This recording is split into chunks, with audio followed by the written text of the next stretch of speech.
Hi, beautiful people. My name is Liz Moyer, and from We Heal for All. And I'm coming to you live right now. I'm creating this video. I am opening up space for a conversation around the migrant crisis in Central America and the migrant crisis on our border.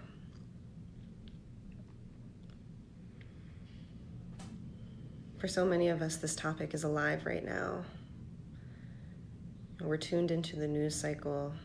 We're tuned into what's going on within the immigration conversation. We're tuned into the politics and the history and the reality of what's going on in Central America, and Honduras, and El Salvador, and Guatemala. And so many of us are experiencing a lot around this. I know I am. And I know many of you are too. So this video is, I'm making this video, I'm creating space around the question of what do we do about what's going on from where we are. You know, I saw a friend post just the other day. She was like, this situation is just taking over me.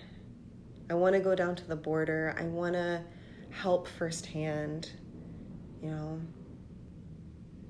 But she realized, she listed off different reasons why she couldn't do that, right? Different logistical reasons, different cultural reasons, from, having to work and, take care of the responsibilities of her life, to not having strong Spanish skills. But I so felt and related to her desire to just hop on a plane and fly down to Texas and be present for what's going on, to lend my hands and my heart in whatever way is possible, and then feeling quite defeated at the reality that that's not available to me. So what that brings up for me is feelings of being stuck, feelings of feeling defeated, right? Feeling like I have to resign to the reality of what's going on in the world, which ultimately disempowers me and makes me need to shut off part of my experience in order to move forward in my day. So I want to offer a new way to engage with this information and engage with this experience, and it's a methodology that I have developed for myself and have been using myself as a guinea pig for. And so I'm grateful for the opportunity to share it with you and to offer it up and to see how it resonates and lands with you. This is all new for all of us, not violence and persecution and conflict. No, that's not new for us as a world. But being so aware of it as a world is new for us. Having so much information about what's going on in the world is new for us. And flowing with, grappling, and navigating the emotional, psycho-spiritual, social, personal, spiritual experience that comes along with it is new. So I'm in this with you. Let's do this together. Let's move into this, and let's explore how to take embodied action in some way, shape, or form right now to be of service to what's going on, right? To be of service to what's going on with the migrant crisis in Central America, the migrant crisis at our border.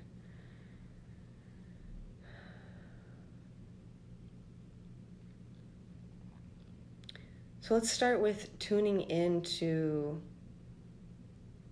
the latest information, the latest news, the latest images that we've received as a collective about the migrant crisis.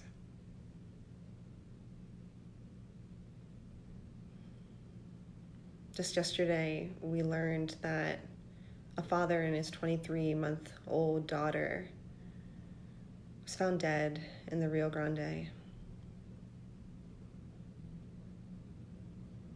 Oscar Alberto Martinez, his daughter, Angie Valeria, face down in the mud.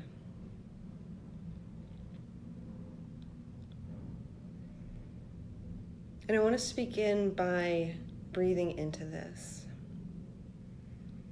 and creating space for the feelings that arise for all of us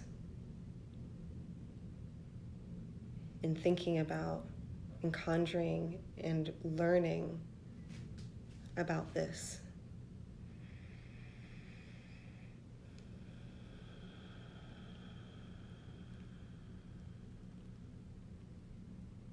This step is so important because for so many of us, right, we're like on the go, on the subway, in between meetings, just flipping through our phone, catching up on CNN, on our favorite news source. And we come across this information and it's a full body takeover, right? Firing on all cylinders, heart racing, all of the emotional energy being activated in our bodies. But then we've got to go. Next stop, we got to get off. Then we got to go. Our appointment's ready. We got to go in, right? So we split or we repress. But whatever we do, we oftentimes, I oftentimes, just living in this world, right,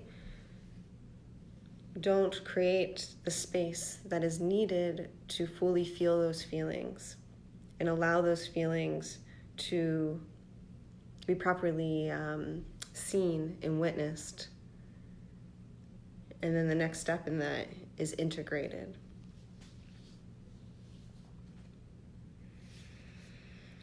So depending on where you are, when you are experiencing this information, when you're taking in this information and what your larger circumstances are, I recommend at the very minimum, just sitting, closing your eyes and breathing for at least just a few beats, a few moments, creating space, doing so in order to create space in your mind, in your body, in your day for those feelings. You can also light a candle. You could sing. You could pray. You could move and dance. You could emote. You could cry, right? But what's important here is honoring those feelings that are coming up for you in some way, shape, or form.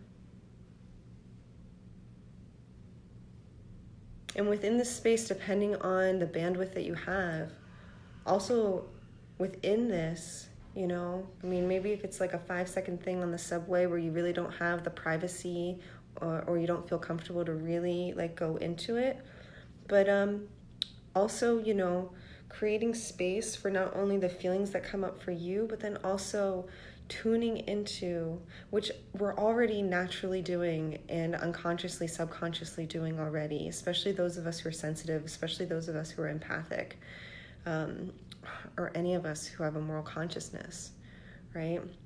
But within this creation of space, also taking time to tune into the experiences of these families, of these children, of these men, of our brothers and our sisters, what they must be feeling.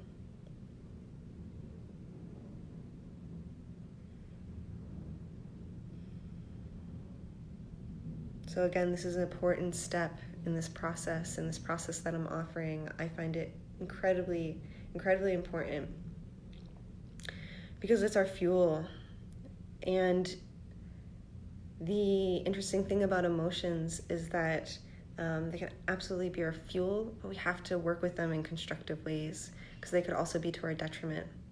They could also take over us and debilitate us, make us immobile, or take us into deep spirals that we can't get out of. And so again, we fall back on dissociating from the situation, disconnecting from it, detaching ourselves to the point that, we aren't living in alignment with our values, right? So that's step one in this offering. Feel the feelings, create space for the feelings. And the next part of this journey of figuring out what to do from where I am is to tune into something larger than you. Right? So again, this could be like a flow from one to the other. Sit, close my eyes, create space for the feelings. Once that feels complete, moving on to connecting with that which is beyond me. Right? So for some of us, that's God. For others of us, it's the universe, our higher self, our internal wisdom, the larger earth system, the mystery of what it is to be alive. Whatever it is, whatever that centering piece is for you, taking time to turn to that. I like to work with the inner wisdom, which is God, which is my higher self, which is the universe, which is all for me. I like to turn within myself. I like to go within myself, within that central part of myself, down into my heart, down into my body, bringing my energy in.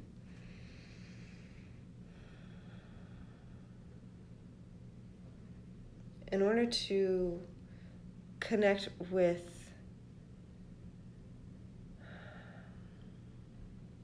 the question of what is the larger purpose here? Why is this here? What are the deeper patterns at play right now? What is the deeper archetypal energy that's at play right now? And what does it have to do with me?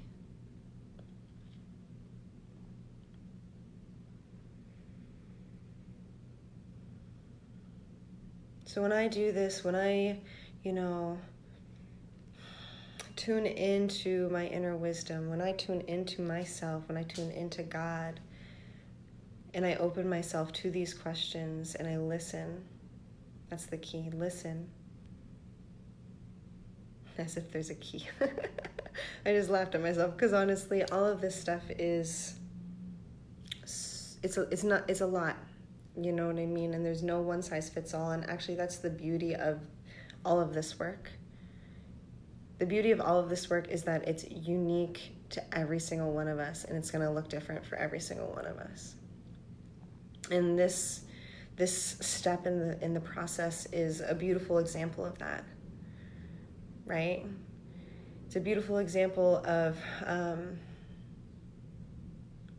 how what we as individuals tune into and the guidance and the wisdom that we receive from it is going to look different for every single one of us, and it's supposed to look different for every single one of us. Because the complexity of these issues, the complexity of the pain that is present right now because of this migrant issue, because of this migrant crisis, because of the crisis of these men and women fleeing violence. The UN High Commissioner of Refugees says that this part of the world is one of the most dangerous in the world right now.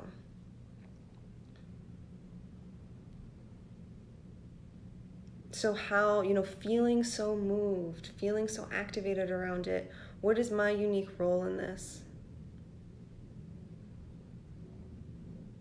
I can't do everything, but I can do something. And I do believe that the fact that I feel so much around this is an indicator that there's something for me to do. So this part of the process, this step 2, if you will, is about tuning into source of guidance for you, whether that's in the form of a deity, in the form of whatever. And when I do this for this topic, when I do this for this most recent spell of information and recent spell of current events,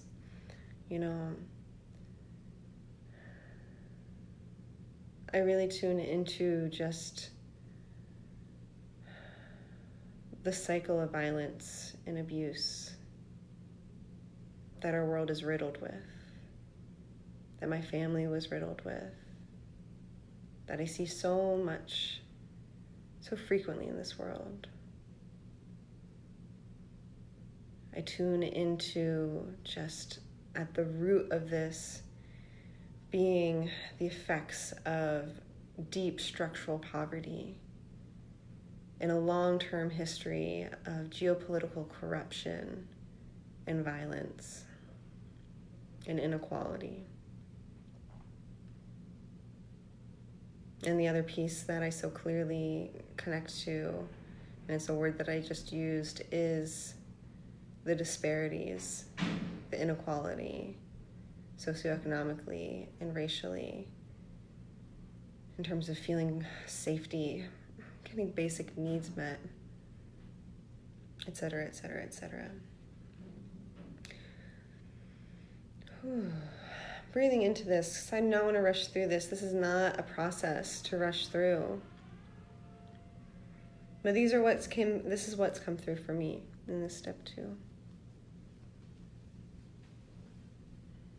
So this next step, the final step, if you will, as if there's ever a final step.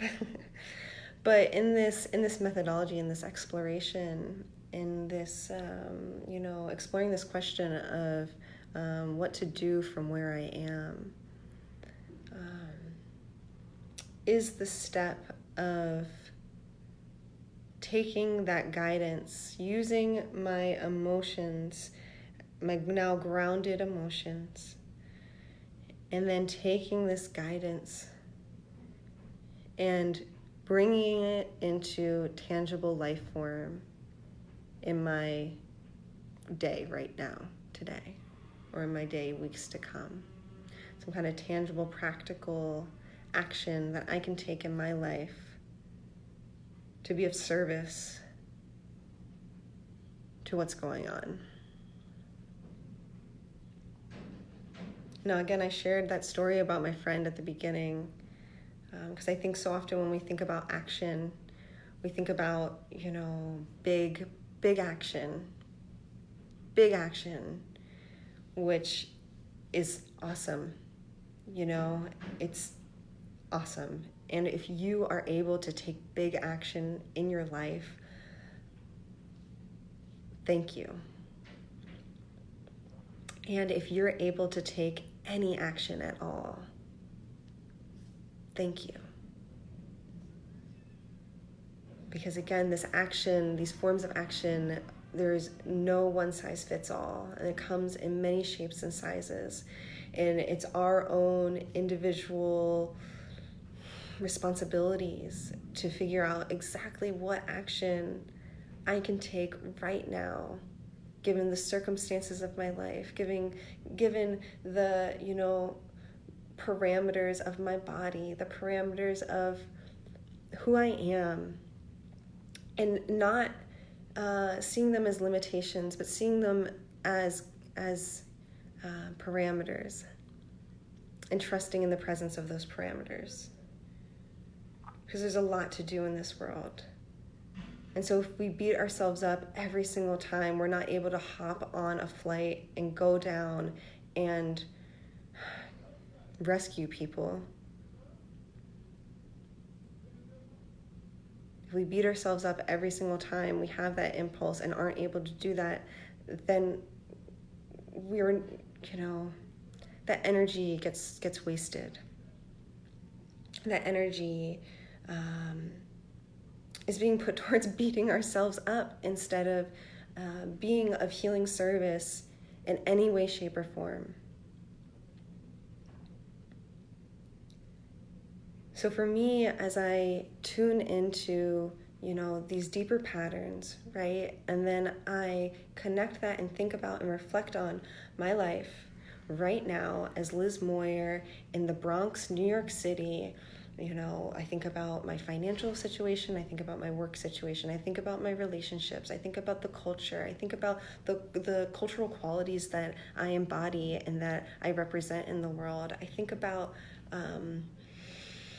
all these different things, and I think about how, with these deeper patterns in mind, with, this reality in mind, the migrant crisis in Central America, the migrant crisis on our border in mind, what can I do right now?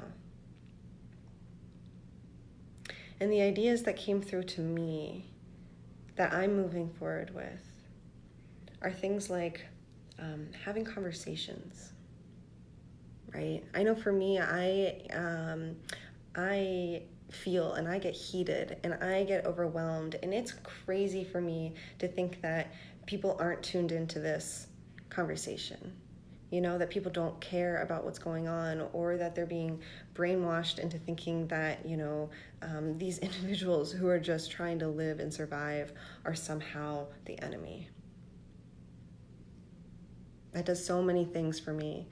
And if I don't, process and ground the emotional energy, it takes over me, hijacks me, and then I'm not able to have real conversations. I take that frustration out on the person who I'm trying to engage with, So having a constructive conversation, whether that's with family members who, okay, I actually want to ground it into what I actually want to do.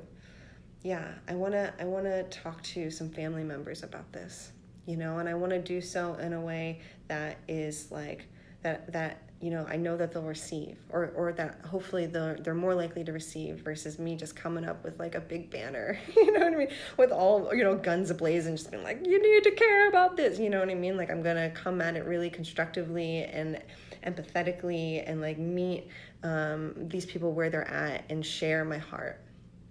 So that's the first thing that I'm going to do. The next thing that I'm going to do is, this one is really deep for me, and it's been with me for so many years, is I'm going to continue to learn and practice Spanish. I grew up in a household where it was just English. I grew up in a culture and a community where it was just English, and, traveling throughout the world and just seeing how prevalent English is and how much of a privilege it is to speak English and to be a native English speaker. Again, just it embodies and epitomizes these cultural inequalities that are worldwide, that feel directly connected to the inequality and the crisis that we're seeing right now at our border. So that's something that I'm recommitting myself to right now.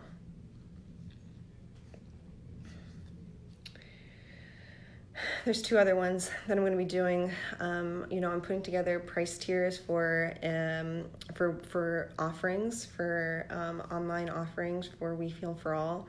And, this is something that I was already going to do, but again, it just like further edifies my decision to do so, is scholarships and work trades for people across the board, but specifically for historically marginalized people, Latinx people.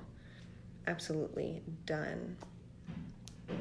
And then the last one that I recommit myself to in the name of this migrant crisis in Central America, in the name of Oscar Alberto Martinez and his daughter, is to continue to identify the violent patterns that are within me. Continue to identify patterns and threads of violence, whether that's in the form of coercion or manipulation, or just like misplaced anger, connected to deep wounds, continuing to identify those and heal those, and make sure that I'm not feeding into cycles of violence and abuse any longer, as far as I can help it. Whew. Taking a breath. So this is my offering. This is my offering around the question of, what do we do from where we are about the migrant crisis? What do we do from where we are with any of these large-scale, global, wicked issues that we're facing right now as a world? Because there are plenty of them, and we can't let the fact that we care get in the way of, being activated,